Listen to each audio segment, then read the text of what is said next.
ഞങ്ങൾ ഇത് അനുവദിക്കില്ല, ഞങ്ങൾ നിങ്ങളുടെ യന്ത്രങ്ങളല്ല, നിങ്ങൾ മാനവമര്യാദയായി പെരുമാറിയില്ലെങ്കിൽ നിങ്ങൾക്ക് പണി തരും ഞങ്ങൾ എന്ന് CPM-ൻ്റെ അണികൾ പറഞ്ഞു. നേതൃത്വം എന്ത് തോന്നിയാസം കാണിച്ചാലും എന്ത് ചെറ്റത്തരം കാണിച്ചാലും അത് ഇടം വലം നോക്കാതെ തൊണ്ട തൊടാതെ വിഴുങ്ങുന്നവരാണ് CPM-ൻ്റെ അടിത്തട്ടിലെ അണികൾ. അതായത് CPM-ന് കുറഞ്ഞ 5,80,000-ൽ 1.25 ലക്ഷം വോട്ട് CPM-ന് കുറഞ്ഞത് കണ്ണൂർ ജില്ലയിലാണ്. നമസ്കാരം. ചരിത്രത്തിൽ ആദ്യമായി ഏറ്റവും കനത്ത തോൽവി ഏറ്റുവാങ്ങേണ്ടി വന്ന ഇടതുപക്ഷം ഇപ്പോൾ എന്തു ചെയ്യണം എന്നറിയാത്ത അവസ്ഥയിലാണ്. പാർട്ടിയിൽ പലയിടങ്ങളിലും, പാർട്ടി ഗ്രാമങ്ങളിലും കണ്ണൂരുമൊക്കെ പാർട്ടിക്ക് ഉറച്ച അടിത്തറയുള്ള പലയിടങ്ങളിലും പൊട്ടിത്തെറികൾ രൂക്ഷമാകുന്നു. പിണറായി വിജയനും ഗോവിന്ദനുമെതിരെ ഫ്ലെക്സ് ബോർഡുകൾ ഉയരുന്നു. പരസ്യമായി പ്രതികരിക്കാൻ പോലും അണികൾക്ക് മനസ്സുണ്ടാകുന്ന ഒരു തരത്തിലേക്ക് കാര്യങ്ങൾ മാറി മറിഞ്ഞിരിക്കുന്നു. അപ്പോൾ ഈ പൊട്ടിത്തെറി അതോടൊപ്പം തന്നെയാണ് തളിപ്പറമ്പിൽ നിന്ന് മത്സരിച്ച TK ഗോവിന്ദൻ കോടിയേരിയുടെ വീട് സന്ദർശിച്ചപ്പോൾ അദ്ദേഹത്തിൻ്റെ ഭാര്യ പറഞ്ഞത് അദ്ദേഹം ഒരു കുലംകുത്തിയല്ല, വർഗവഞ്ചനയല്ല എന്ന് പറഞ്ഞത്. ഇതെല്ലാം കൂടി കൂട്ടി വായിക്കുമ്പോൾ നമുക്ക് എന്താണ് മനസ്സിലാക്കാൻ കഴിയുന്നത്? പാർട്ടി പിളർപ്പിലേക്ക് പോവുകയാണോ, അതോ പാർട്ടിയിൽ ഒരു വിഭാഗീയത രൂപപ്പെട്ട് അവരെല്ലാവരും കൂടി സംഘടിക്കുന്ന ഒരു അവസ്ഥയിലേക്കാണ് പോകുന്നത്? അതായത് CPM എന്ന് പറഞ്ഞ പാർട്ടി, ആ പാർട്ടിക്ക് മറ്റു പാർട്ടികളിൽ നിന്നും വലിയ വ്യത്യാസമുണ്ട്. മറ്റു പാർട്ടികൾ പോലെ ഒരു പാർട്ടിയല്ല CPM ഒരു കേഡർ പാർട്ടിയാണ്. കേഡറുകളാണ് ആ പാർട്ടിയുടെ അടിത്തറ. ഇപ്പോൾ നമുക്കറിയാം 5.5 ലക്ഷം പാർട്ടി അംഗങ്ങളുണ്ട് പാർട്ടിക്ക്. പിന്നെ പാർട്ടി അനുഭാവികളെന്നൊക്കെ പറഞ്ഞിട്ട് ട്രേഡ് യൂണിയനൊക്കെ പറഞ്ഞ് വരാം. പക്ഷേ പാർട്ടി അംഗങ്ങൾ തന്നെ 5.5 ലക്ഷമുണ്ട്. അപ്പോൾ പാർട്ടി അംഗങ്ങൾ എന്ന് പറയുമ്പോൾ ഒരാൾക്ക് ഇന്ന് അപേക്ഷിച്ചാൽ നാളെ പാർട്ടി അംഗമാകാൻ പറ്റില്ല ഈ പാർട്ടിക്കകത്ത്. അതിനൊരു നടപടിക്രമം ഒക്കെ ഉണ്ട്. അതൊക്കെ കൂടെ കഴിഞ്ഞ് കുറേ നാൾ കഴിഞ്ഞിട്ട് പാർട്ടി കാൻഡിഡേറ്റ് മെമ്പർ എന്നൊക്കെ പറഞ്ഞിട്ടുള്ള സംവിധാനമുണ്ട്. അതിന് ശേഷമാണ് പിന്നെ മെമ്പറാവുന്നത്. അല്ലാതെ ഇന്നിങ്ങോട്ട് ചെന്നാൽ നാളെ മെമ്പറാകും. ഈ പാർട്ടി ഒരു ഡെമോക്രാറ്റിക് സെൻട്രലിസത്തിൽ വിശ്വസിക്കുന്ന, അതായത് മുകളിൽ നിന്ന് താഴോട്ട് കെട്ടിപ്പടുക്കുന്ന ഒരു പാർട്ടിയാണ്. ഈ പാർട്ടി വികേന്ദ്രീകരണവും ഒക്കെ പറയുമെങ്കിലും അത് മറ്റുള്ളവർക്ക് വേണ്ടിയിട്ടാണ്. ഈ പാർട്ടിയെ സംബന്ധിച്ചിടത്തോളം ഈ പാർട്ടി മുകളിൽ തീരുമാനിച്ചിട്ട് അത് താഴോട്ട് നടപ്പിലാകും. അപ്പോൾ അതുകൊണ്ട് തന്നെ ഇതൊരു കേഡർ പാർട്ടി ആയതുകൊണ്ട്, ഇത് മുകളിൽ നിന്ന് താഴോട്ട് കെട്ടിപ്പടുത്ത പാർട്ടി ആയതുകൊണ്ടും, ഇത് മറ്റ് പാർട്ടികളിൽ നിന്നും വ്യത്യസ്തമായി അച്ചടക്കത്തിലൊക്കെ വളരെ വ്യത്യസ്തത പുലർത്തുന്ന ഒരു പാർട്ടിയാണ് communist party of India Marxist. അവരുടെ പരമോന്നത നേതാവ് എന്ന് പറഞ്ഞ സംസ്ഥാന സെക്രട്ടറിയാണ്. പിന്നീട് സംസ്ഥാന സെക്രട്ടേറിയറ്റ്, സംസ്ഥാന കമ്മിറ്റി, അങ്ങനെ താഴോട്ട് വന്നിട്ട് ബ്രാഞ്ചിൽ തീരുന്ന ഒരു ശ്രേണീബന്ധമാണ് ഈ പാർട്ടി. ഈ പാർട്ടി യഥാർത്ഥത്തിൽ ഇന്ത്യയിൽ വളരെ കൃത്യമായി 3 വർഷം കൂടുമ്പോൾ താഴെത്തട്ടിൽ നിന്നും മുകൾത്തട്ടിലേക്ക് തെരഞ്ഞെടുപ്പ് നടത്തി പാർട്ടി കോൺഗ്രസിൽ ചെന്ന് അവസാനിക്കുന്ന ഒരേ ഒരു പാർട്ടി ഈ കമ്മ്യൂണിസ്റ്റ് പാർട്ടി മാത്രമാണ്. ഒരു 3-4 മാസക്കാലമാണ് അതിൻ്റെ ഒരു തിരഞ്ഞെടുപ്പ് പ്രക്രിയ എന്ന് പറയുന്നത്. ആദ്യം ബ്രാഞ്ച് സമ്മേളനങ്ങൾ കൂടും, പിന്നെ ലോക്കൽ സമ്മേളനം, പിന്നെ ഏരിയ സമ്മേളനം. ഇതൊരു 3-4 മാസത്തെ പ്രക്രിയയാണ് പാർട്ടി കോൺഗ്രസിൽ. അങ്ങനെയാണത് അവസാനിക്കും. ഇപ്പം അത്തരത്തിലുള്ള വളരെ റിജിഡായിട്ടുള്ളൊരു ചട്ടക്കൂടുള്ള, മുകളിൽ തീരുമാനിച്ചാൽ താഴെ നടപ്പിലാക്കുന്ന, അതിപ്പോൾ പ്രസ്താവനകൾ മുതൽ കൊലപാതകം വരെ മുകളിൽ തീരുമാനിച്ച് താഴെ നടപ്പിലാക്കുന്ന ഒരു പാർട്ടിയാണ് ഈ പാർട്ടി. അപ്പോൾ ഈ പാർട്ടിയിൽ കുറച്ച് കാലമായി നിലനിന്ന് വന്നിരുന്ന ഒരു, അല്ലെങ്കിൽ കുറേ പതിറ്റാണ്ടുകളായിട്ട് നിലനിന്ന് വന്നിരുന്ന ഒരു സംവിധാനം എന്താണെന്ന് വെച്ചാൽ, പാർട്ടി നേതൃത്വം എന്ത് തീരുമാനമെടുത്താലും,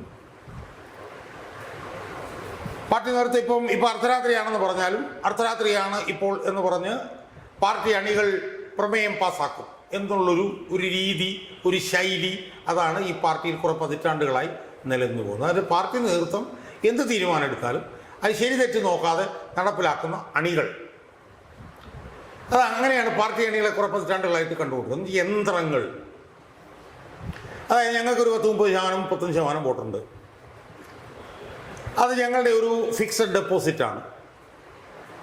ആ 30-35% അണികൾ ഞങ്ങൾ എന്ത് തോന്നിയാസം പറഞ്ഞു കഴിഞ്ഞാലും അതങ്ങനെ തന്നെ തൊണ്ട തുറാതെ വിഴുങ്ങും. അതാണ് കഴിഞ്ഞ കുറേ കാലങ്ങളായി നിലനിന്ന് പോകുന്ന ഒരു സംവിധാനം. നേതൃത്വം എന്ത് തീരുമാനിച്ചാലും അത് അണുവിടെ വ്യത്യാസമില്ലാതെ നടപ്പിലാക്കുന്ന ഒരു അണികളുടെ ഒരു സിസ്റ്റം, ഒരു സംവിധാനം താഴെത്തട്ടിലുണ്ട്. അത് വെച്ചിട്ടാണ് CPM ഈ വർത്തമാനങ്ങൾ മുഴുവൻ പറയുന്നത്. ഞങ്ങൾക്ക് ഇത്ര ശതമാനം വോട്ടുണ്ട്, അതിൻ്റെ കൂട്ടത്തിൽ മുസ്ലിങ്ങളുടെ കുറേ വോട്ടോ, കുറേ ക്രിസ്ത്യാനികളുടെ വോട്ടോ, കുറേ നായന്മാരുടെ വോട്ട് ചേരുമ്പോൾ ഞങ്ങൾ അധികാരത്തിൽ വരും. അപ്പോൾ അതിൽ നിന്നൊക്കെ ഉരുത്തിരിഞ്ഞ് വരുന്ന ഒരു സന്ദേശം എന്ന് പറയുന്നത്, നേതൃത്വം എന്ത് തോന്നിയാസം കാണിച്ചാലും എന്ത് ചെറ്റത്തരം കാണിച്ചാലും അത് ഇടം വലം നോക്കാതെ തൊണ്ട തൊടാതെ വിഴുങ്ങുന്നവരാണ് CPM-ന്റെ അടിത്തട്ടിലെ അണികൾ. അതുകൊണ്ടാണല്ലോ അവരെ അന്തം കമ്മികളെന്ന് വിളിക്കുന്നത്. എന്നാൽ ഈ തെരഞ്ഞെടുപ്പ് അടിവരയിട്ട് ഈ തെരഞ്ഞെടുപ്പ് ഈ പറഞ്ഞ പോലെ അർത്ഥശങ്കയ്ക്കിടയില്ലാത്ത വിധം ഇംഗ്ലീഷ് പറഞ്ഞാൽ അണികൂക്കലായി ഈ തെരഞ്ഞെടുപ്പ് നമുക്ക് തരുന്നൊരു സന്ദേശം എന്ന് പറയുന്നത് CPM-ന്റെ നേതൃത്വം എന്ത് ആ വാക്ക് ഉപയോഗിക്കേണ്ടത് വേറെയാണ്, അത് ഞാൻ ഉപയോഗിക്കുന്നില്ല. എന്ത് വൃത്തികേടുകൾ കാണിച്ചാലും അത് തൊണ്ട തൊടാതെ വിഴുങ്ങുന്നവരാണ് CPM-ന്റെ താഴെത്തട്ടിലെ അണികൾ എന്നുള്ള CPM നേതൃത്വത്തിൻ്റെ ആ അസംബന്ധവാദം, അല്ലെങ്കിൽ CPM നേതൃത്വത്തിൻ്റെ ആ വാദം എടുത്ത് ചവറ്റുകൊട്ടയിൽ കളഞ്ഞു CPM-ന്റെ അണികൾ എന്നുള്ളതാണ് ഈ തെരഞ്ഞെടുപ്പിൻ്റെ ഏറ്റവും പ്രധാനപ്പെട്ട സന്ദേശം. അതായത് നിങ്ങൾ എന്ത് പോക്കൃത്തരം മുകളിൽ നിന്ന് കാണിച്ചാലും അത് തൊണ്ട തൊടാതെ വിഴുങ്ങി നിങ്ങളുടെ എല്ലാം സൗഖ്യത്തിന് വേണ്ടി ജീവിച്ചു പോകുന്നവരല്ല ഞങ്ങൾ അണികൾ എന്ന് അണികൾ നേരത്തെ പറഞ്ഞ പോലെ അർത്ഥശങ്കയ്ക്കിടയില്ലാത്ത വിധം ഈ തെരഞ്ഞെടുപ്പിൽ CPM-ന്റെ അണികൾ തെളിയിച്ചു. അതെങ്ങനെയാണ് തെളിയിച്ചത്? അത് തെളിയിച്ചത് CPM-ന്റെ അടിവേരറുത്തുകൊണ്ടാണ് അണികളത് തീരുമാനിച്ചത്. ഇപ്പോൾ ഞാനൊക്കെ കഴിഞ്ഞ ദിവസം പറഞ്ഞ പോലെ പല ജില്ലകളിലും CPM-ന്റെ കേന്ദ്രങ്ങളിലും UDF വലിയ മുന്നേറ്റമൊക്കെ നടത്തിയിട്ടുണ്ട്. ഞാൻ അതിലേക്കൊന്നും പോകുന്നില്ല. ഞാൻ പോകുന്നത് CPM-ന്റെ ഈറ്റില്ലമായിട്ടുള്ള കണ്ണൂർ ജില്ലയിലേക്ക് മാത്രമാണ്. ആ കണ്ണൂർ ജില്ലയിലെ അണികളെ വെച്ചിട്ടാണ് CPM ഇതുവരെയുള്ള ഈ കളികൾ മുഴുവൻ കളിച്ചുകൊണ്ടിരുന്നത്.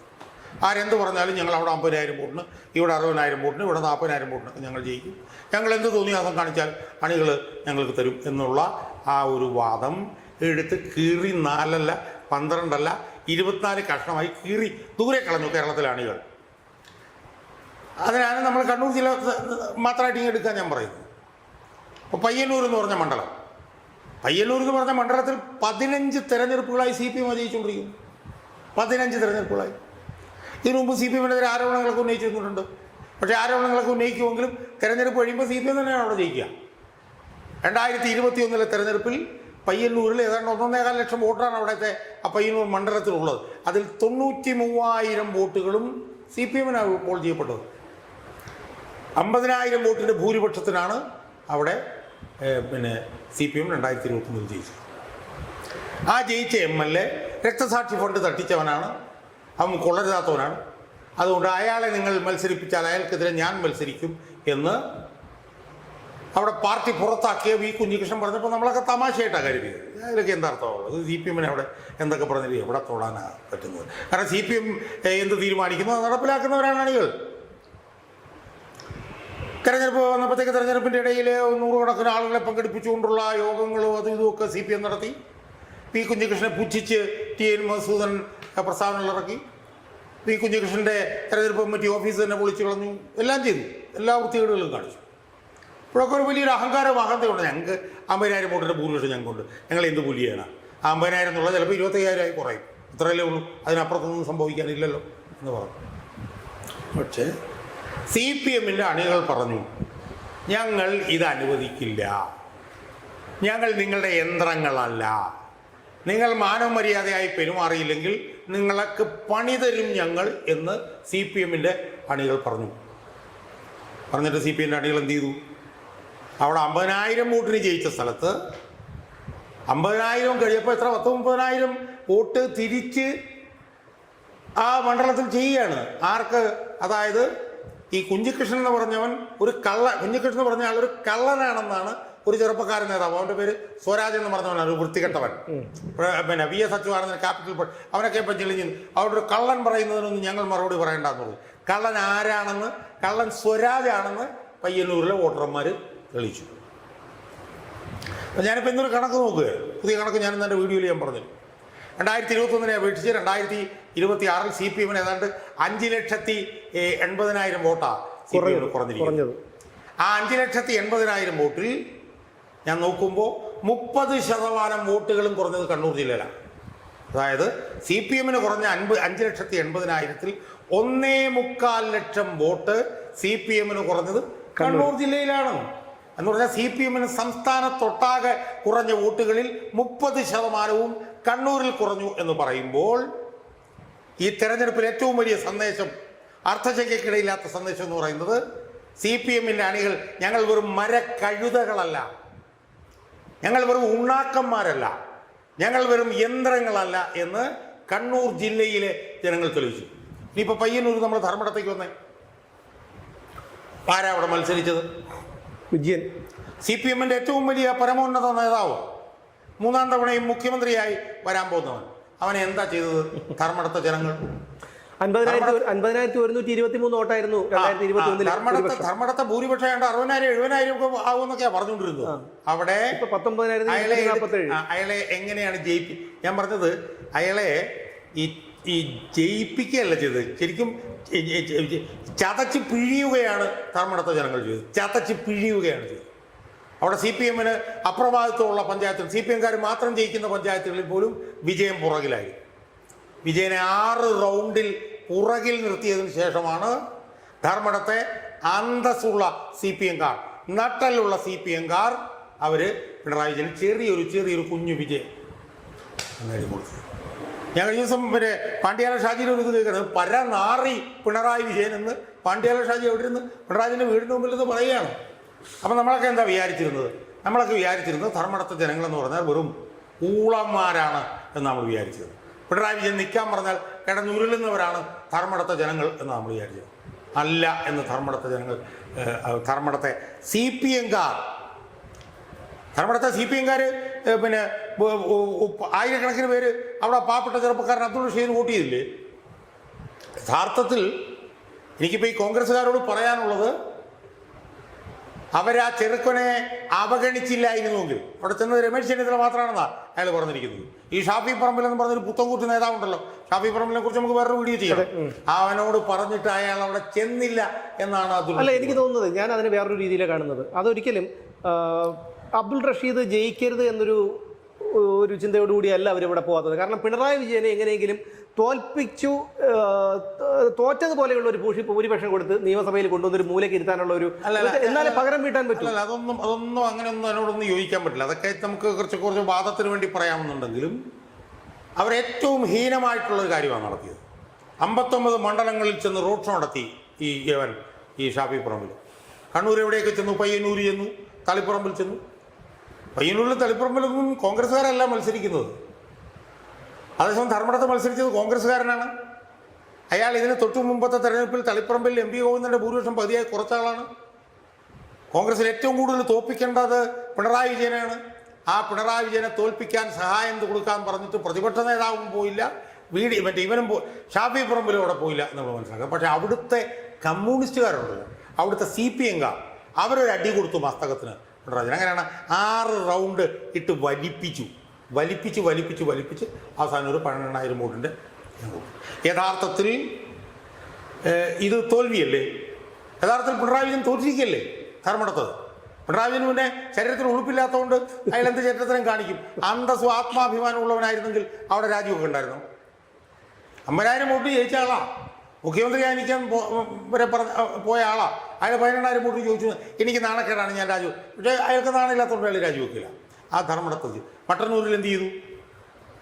മട്ടന്നൂരിലായിരുന്നു 2021 തെരഞ്ഞെടുപ്പിൽ 60,000-ലധികം ഭൂരിപക്ഷം.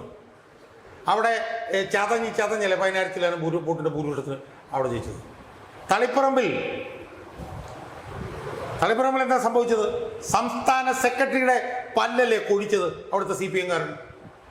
സംസ്ഥാന സെക്രട്ടറിയുടെ വായിൽ സത്യം പറഞ്ഞാൽ ഒരു പല്ല് പോലും ഇപ്പോൾ ഉണ്ടോ എന്ന് എനിക്ക് കാണുമ്പോൾ അറിയാലോ. അപ്പോൾ സംസ്ഥാന സെക്രട്ടറിക്കിട്ടാണ് അടി അവിടെ കൊടുത്തത്. വർഗ വഞ്ചകൻ എന്തൊക്കെ പറഞ്ഞു TK ഗോവിന്ദനെ അടി കൊടുത്തു അവിടെ.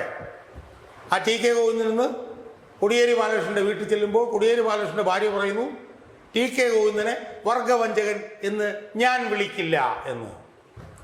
അപ്പോൾ TK ഗോവിന്ദൻ അവിടെ ചെന്നപ്പോൾ കോടിയേരി ബാലകൃഷ്ണൻ്റെ ഭാര്യ പറഞ്ഞതൊക്കെ വളരെ അർത്ഥഗർഭമാണ്. എന്താണ്? ഒറ്റ മിനിറ്റ്. പാർട്ടിയിൽ നിന്ന് ഒരാൾ പുറത്താക്കപ്പെട്ട് കഴിഞ്ഞാൽ അവൻ പിന്നെ ശവമാണ് പാർട്ടിയെ സംബന്ധിച്ചിടത്തോളം. അതെ. MP രാഘവനെയൊക്കെ പുറത്താക്കിയപ്പോൾ MP രാഘവന്റെ മകനൊക്കെ ഒരു ഉളുപ്പില്ലാത്ത ഒരു ചേറ്റ ഒരുത്തിനിരുന്നുകൊണ്ട് സ്വരാജിനെ ഇന്റർവ്യൂ ചെയ്യുന്ന ഞാനിപ്പോൾ കണ്ടു. പറഞ്ഞിട്ട് കാര്യമില്ല, അത് അച്ഛന്മാർക്ക് ചിലപ്പോൾ അങ്ങനെയുള്ള മക്കളുകൾ സാധാരണ ഉണ്ടാവാറുണ്ട്. അതുകൊണ്ട് നമ്മളെ പറഞ്ഞിട്ട് ആ MP രാഘവൻ പുറത്തു പോയപ്പോൾ എന്തൊക്കെയാണ് ചെയ്തത്?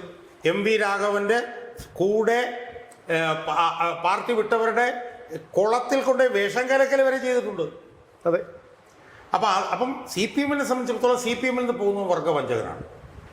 പക്ഷേ കോടിയേരി ബാലകൃഷ്ണന്റെ ഭാര്യ പറയുകയാണ്, എനിക്ക് അയാൾ വർഗ്ഗവഞ്ചകനല്ല, എൻ്റെ വീട്ടിൽ ഉള്ളെന്ന് ഞാൻ സ്വാഗതം ചെയ്യും. അല്ല, അവിടെയാണ് കോടിയേരി ബാലകൃഷ്ണനെ പോലെ മുതിർന്ന ഒരു നേതാവിൻ്റെ ഭാര്യ ഇങ്ങനെ തുറന്നടിച്ച് പറയുമ്പോൾ, പ്രത്യേകിച്ചും ടി കെ ഗോവിന്ദൻ പാർട്ടിയുടെ മസ്തകത്തിൽ അടിച്ച് അവിടെ വിജയിച്ച് നിൽക്കുമ്പോൾ ഇതാണ് വളരെ ഗുരുതരമായിട്ടുള്ള ഒരു പ്രശ്നം. കാരണം പാർട്ടിയിൽ ഒരു എന്താണ് ഈ പുകഞ്ഞ് കിടക്കുന്ന ഒരു വലിയൊരു ഞാൻ പറഞ്ഞത്, അതിൽ നിന്ന് നമ്മൾ മനസ്സിലാക്കേണ്ട ഒരു കാര്യം, പാർട്ടി അണികൾ എന്ന് പറഞ്ഞാൽ അവര് എന്ന് പറഞ്ഞാൽ പിണറായി എന്ത് ചെയ്തു കഴിഞ്ഞാലും പിണറായിനെ കൈ നീട്ടി സ്വീകരിക്കുന്നവരല്ല എന്നും, അവർ മജ്ജയും മാംസവും ചിന്തയുമുള്ള കമ്മ്യൂണിസ്റ്റുകാരാണ് കണ്ണൂർ ജില്ലയിലെ ലക്ഷക്കണക്കിന് താഴെത്തട്ടിലുള്ള പാർട്ടി അണികളെന്നും അവർ കമ്മ്യൂണിസ്റ്റ് പാർട്ടിയുടെ നേതൃത്വത്തിനെ അവർ പഠിപ്പിച്ചു കൊടുത്തു കണ്ണൂർ. ശരിക്കും സി പി എമ്മിന് കേരളത്തിൽ ഏറ്റവും കൂടുതൽ അടി കൊടുക്കാൻ പറ്റുന്ന ഒരു സ്ഥലം കണ്ണൂർ ജില്ലയാണ്. അതെ.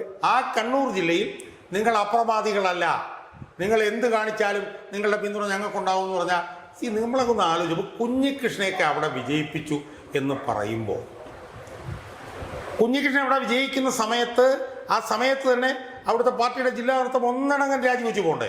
ഉളുപ്പില്ല. കെ രാഗേഷൊക്കെ ഉളുപ്പില്ലാതെയാണല്ലോ. ഞാൻ പറഞ്ഞു വരുന്നത്, നമ്മൾ പയ്യന്നൂരിൽ കുഞ്ഞികൃഷ്ണൻ നേടിയ വിജയത്തെ നമ്മൾ യാഥാർത്ഥ്യ ബോധത്തോടുകൂടി വിശകലനം ചെയ്യണ്ടേ? അത് വലിയ വിപ്ലവമാണ്, മറിച്ചാണെന്നൊക്കെ പറഞ്ഞു പോയാൽ മതിയോ? കുഞ്ഞികൃഷ്ണൻ രക്തസാക്ഷി ഫണ്ട് തട്ടിപ്പ് പുറത്തു കൊണ്ടുവന്നു, കണക്കലടിസ്ഥാനത്തിൽ കൊണ്ടുവന്നു അയാളെ പുറത്താക്കി.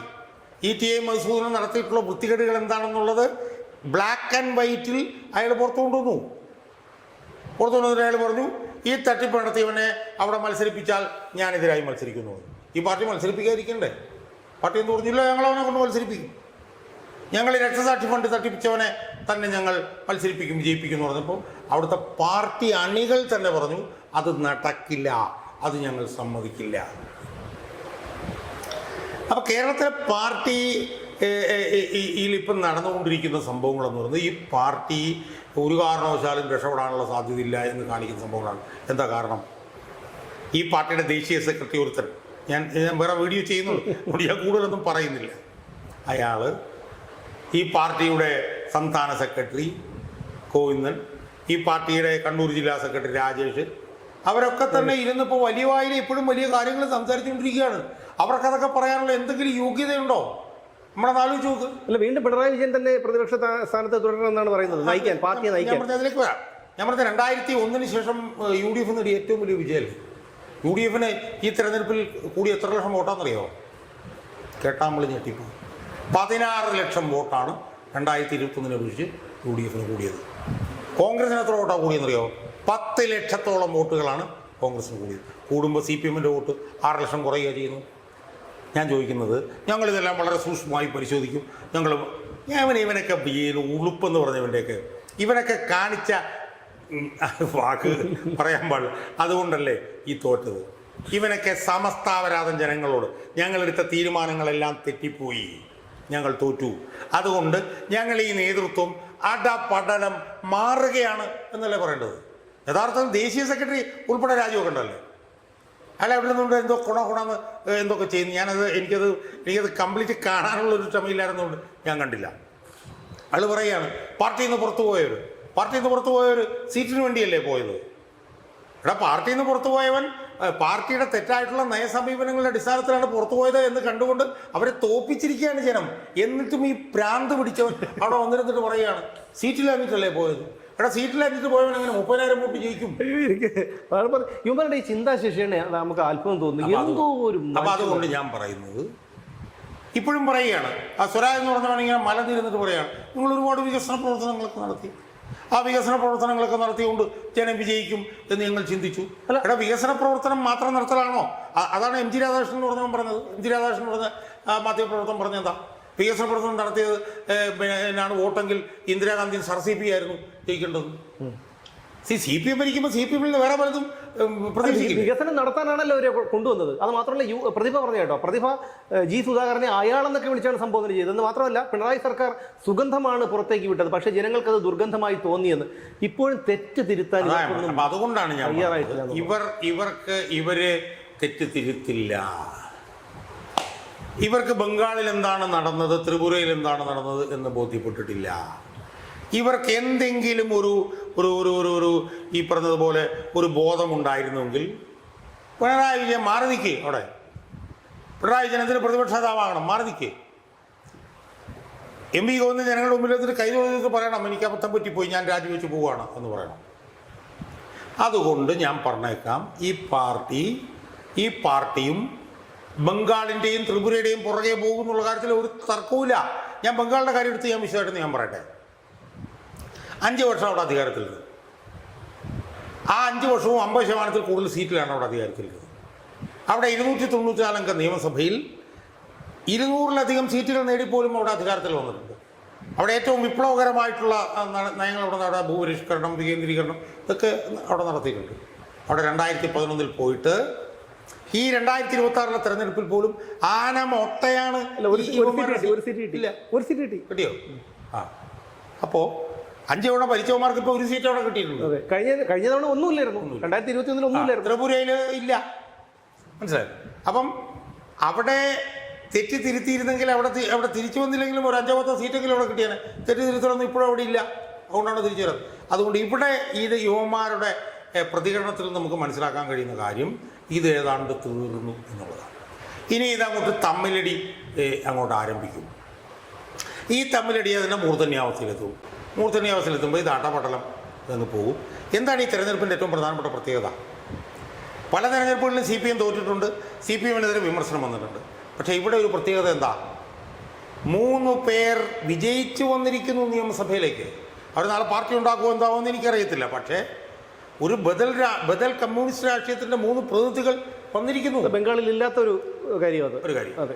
അപ്പോൾ അതുകൊണ്ട് തന്നെ ഇതിപ്പോൾ ഉള്ളത് ചീഞ്ഞു പോകാനും പുതിയതൊന്ന് തള്ളിയിട്ട് വരാനുമുള്ള ഒരു സാഹചര്യം ഒരുങ്ങിയിട്ടുണ്ട്. അത് ഇന്നും നാളെയൊക്കെ വരുമെന്നൊന്നും ഞാൻ പറയുന്നില്ല. പക്ഷേ അതിനുള്ളൊരു സാധ്യത ഞാൻ കാണുന്നുണ്ട്. അതിൻ്റെ പ്രതിനിധികളായി ഇന്നല്ലെങ്കിൽ നാളെ അല്ലെങ്കിൽ നാളെ കഴിഞ്ഞ് വി കുഞ്ഞികൃഷ്ണനും TK ഗോവിന്ദനും സുധാകരനെ പോലുള്ളവർ വരും എന്ന് തന്നെയാണ് ഞാൻ പ്രതീക്ഷിക്കുന്നത്. നമ്മൾ ഈ ബേബിയിൽ നിന്നും ഈ ഗോവിന്ദനിൽ നിന്നും ഈ സ്വരാജിൽ നിന്നുമൊക്കെ നമ്മൾ മുക്തരാകും എന്ന് തന്നെയാണ് ഞാൻ എന്ന് പറയുന്നത് ശുഭാപ്തി വിശ്വാസിയായ ഒരു കമ്മ്യൂണിസ്റ്റുകാരൻ പ്രതീക്ഷിക്കുന്നത്. ശുഭാപ്തി വിശ്വാസി ആയതുകൊണ്ട് തന്നെ ഞാൻ ഈ വാദത്തോട് യോജിക്കുന്നില്ല. കാരണം TK ഗോവിന്ദനും B കുഞ്ഞികൃഷ്ണനും G സുധാകരനും അടക്കമുള്ള നേതാക്കളൊക്കെ മാറ്റി ചിന്തിച്ചു എന്നുള്ളത് ശരി തന്നെ. പക്ഷേ അവരുടെ പിന്നിൽ അണിചേരാൻ അതിന് അണികളുണ്ടാവണം. പക്ഷേ അത്തരം അണികളൊക്കെ ഈ AK ബാലൻ്റെയും EN സുരേഷ് ബാബുവിൻ്റെയും ഒക്കെ വാക്കുകൾ കേട്ടുകൊണ്ട് അക്രമ സ്വഭാവം കാണിക്കാനാണ് അവരൊക്കെ പോകുന്നത്. പിന്നെയുള്ളത് ഈ പറയുന്ന സ്വരാജും A റഹീമിനെയും പോലെയുള്ളവരാണ്. അവരൊരിക്കലും തെറ്റുതിരുത്താനോ ഒന്നും അവർ തയ്യാറായില്ല. അതുകൊണ്ട് തന്നെ കമ്മ്യൂണിസം കേരളത്തിൽ അസ്തമിക്കുമെന്നാണ് എനിക്ക് തോന്നുന്നത്. എന്തായാലും കണ്ണൂരിൽ തന്നെ പാർട്ടിക്ക് വലിയ ഒരു പൊട്ടിത്തെറി നടക്കുന്നു എന്നതിൻ്റെ സൂചനയാണ് ഇപ്പോൾ പുറത്ത് വന്നുകൊണ്ടിരിക്കുന്ന ഫ്ലെക്സ് ബോർഡുകളും പ്രതിഷേധ പ്രകടനങ്ങളുമൊക്കെ. അതോടൊപ്പം തന്നെയാണ് കോടിയേരി ബാലകൃഷ്ണൻ്റെ ഭാര്യയെ പോലെയുള്ള ഒരു സ്ത്രീ വന്നിട്ട് ഇതുപോലെ ഗോവിന്ദൻ വർഗവഞ്ചകനല്ല എന്ന് പരസ്യമായി പറയുന്നത്. അങ്ങനെ പരസ്യമായി പറയുന്നത് പിണറായി വിജയൻ്റെയും ഗോവിന്ദൻ്റെയും മുഖത്തേറ്റ ഒരടിയാണെന്ന് പറയാതെ വയ്യ.